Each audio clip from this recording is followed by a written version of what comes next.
வணக்கம். தமிழ் ஃபுட் கார்னரில் இன்றைக்கி சவ் சவ் கேரட் சாம்பாரும் அதுக்கு பொருத்தமாக புடலங்காய் ஃப்ரையும் பண்ண போகிறோம்.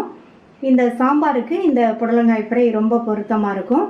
புடலங்காயை கூட்டு பொரியல் இந்த மாதிரி பண்ணி கொடுக்குறத விட ஃப்ரை பண்ணி கொடுத்தோம்னா ரொம்ப விரும்பி சாப்பிடுவாங்க. வேகமாக ஃப்ரை காலி ஆயிரும். இப்போ இந்த ரெண்டையும் எப்படி பண்ணுறதுன்னு பார்க்கலாம். 75 கிராம் துவரம் பருப்பை கழுவி வச்சுருக்கேன். அதை குக்கரில் சேர்த்துட்டு பருப்பு முங்குற அளவுக்கு தண்ணி, 1/4 டீஸ்பூன் மஞ்சள் தூள், 1/4 டீஸ்பூன் பெருங்காய பவுடர்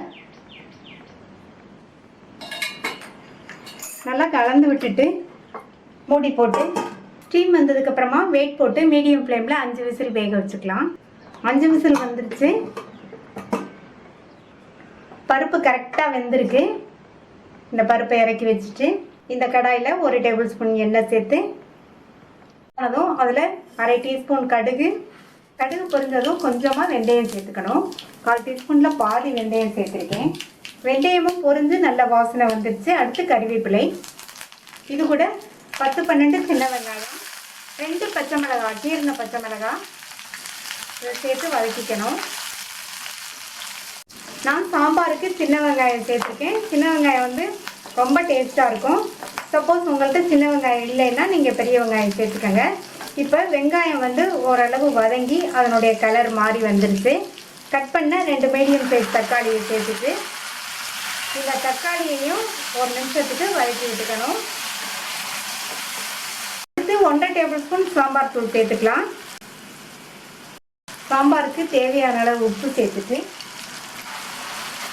நல்லா ஒரு தடவை மிக்ஸ் பண்ணி விட்டுட்டு இது கூட 2 டேபிள் ஸ்பூன் தண்ணி சேர்த்து நல்லா ஒரு தடவை கலந்து விட்டுட்டு நான் வந்து 150 கிராம் சவ் சவ் தோல் சீவி கட் பண்ணி வச்சுருக்கேன். 50 கிராம் கேரட், இது ரெண்டையும் இதில் சேர்த்துடலாம். இந்த காய்களை இந்த மசாலாலேயே நல்லா மறுபடியும் 1 நிமிஷத்துக்கு வதக்கி விட்டுக்கணும். காயெல்லாம் 1 நிமிஷத்துக்கு வதங்கிடுச்சு. அடுத்து இதில் தண்ணி சேர்த்துக்கலாம். 2 கப் தண்ணி சேர்த்துருக்கேன். நல்லா மிக்ஸ் பண்ணி விட்டுட்டு மூடி வச்சிடலாம். இந்த காய் பாதி அளவுக்கு வெந்து வரட்டும். காய் வெந்துட்டு இருக்கும்போது புடலங்காய் ஃப்ரைக்கு ரெடி பண்ணிடலாம். 300 கிராம் புடலங்காயை அதனுடைய வெள்ளை பகுதியை நீக்கிட்டு இந்த மாதிரி பீசஸாக கட் பண்ணி வச்சுருக்கேன். ரொம்ப தின்னாகவும் இல்லாமல் ரொம்ப திக்காகவும் இல்லாமல் இந்த மாதிரி பீசஸாக கட் பண்ணிக்கணும். இந்த பாத்திரத்தில் 3 டேபிள் ஸ்பூன் கடலை மாவு, 2 டேபிள் ஸ்பூன் அரிசி மாவு, 1/2 டேபிள் ஸ்பூன் கார்ன்ஃப்ளவர் சோள மாவு, இது கூட 1/4 டீஸ்பூன் மஞ்சள் தூள், 1 டீஸ்பூன் மிளகாத்தூள், 1 teaspoon Kashmir chilli powder. Kashmir மிளகாத்தூளில் வந்து காரம் இருக்காது, நான் கலருக்காக சேர்க்குறேன்.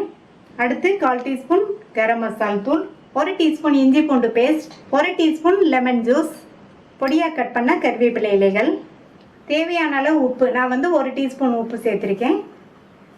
எல்லாத்தையும் நல்லா மிக்ஸ் பண்ணி விட்டுட்டு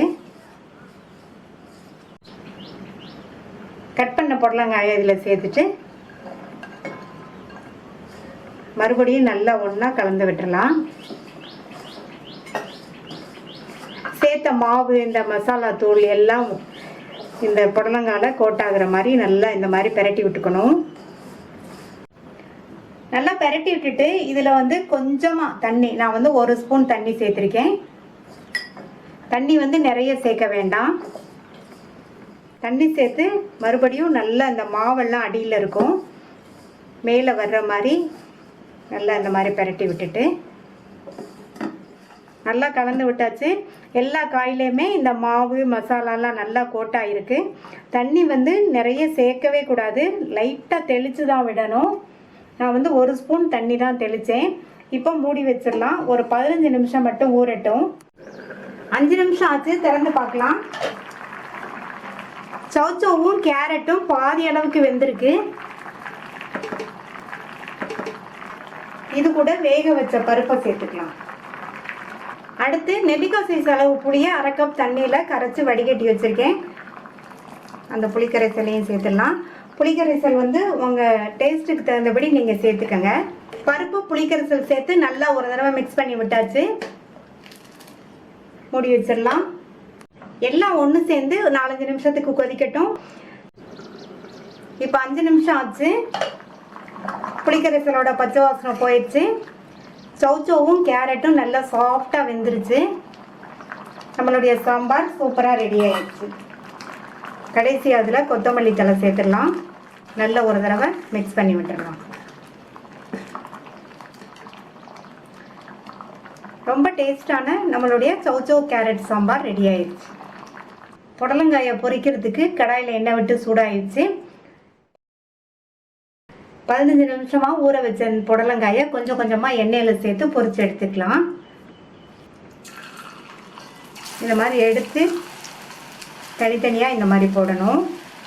புடலங்காயை சேர்த்ததுக்கப்புறமா ஸ்டவ்வை மீடியம் ஃப்ளேமில் வச்சுருங்க. உடனே திருப்பி விட வேண்டாம். ஒரு 2 நிமிஷம் கழித்து நம்ம திருப்பி விட்டுக்கலாம். பரட்டி விட்டுக்கலாம். நம்ம காயை வேக வைக்காமல் டைரெக்டாக ஃப்ரை பண்ணுறதுனால வெந்து வர்றதுக்கு கொஞ்சம் டைம் ஆகும். நல்லா பரட்டி விட்டு புடலங்காய் நல்லா ஃப்ரை ஆயிடுச்சு. எண்ணெயோட சலசலப்பு சத்தமும் ஓரளவு அடங்கிடுச்சு. நல்லா கோல்டன் ப்ரௌனாக இருக்குது, மொறுன்னு இருக்குது. இப்போ இதை எடுத்துடலாம்.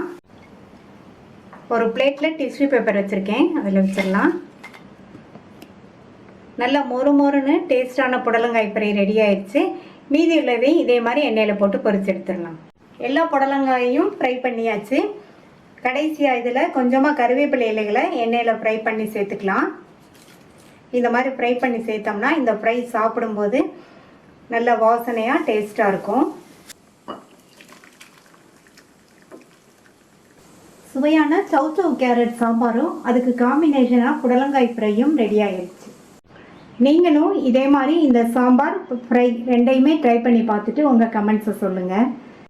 இது வரைக்கும் நம்ம தமிழ் ஃபுட் கார்னர் சேனலை சப்ஸ்கிரைப் பண்ணாதவங்க சப்ஸ்கிரைப் பண்ணிவிட்டு பக்கத்தில் உள்ள பெல் பட்டனையும் கிளிக் பண்ணிக்கோங்க. தேங்க்யூ.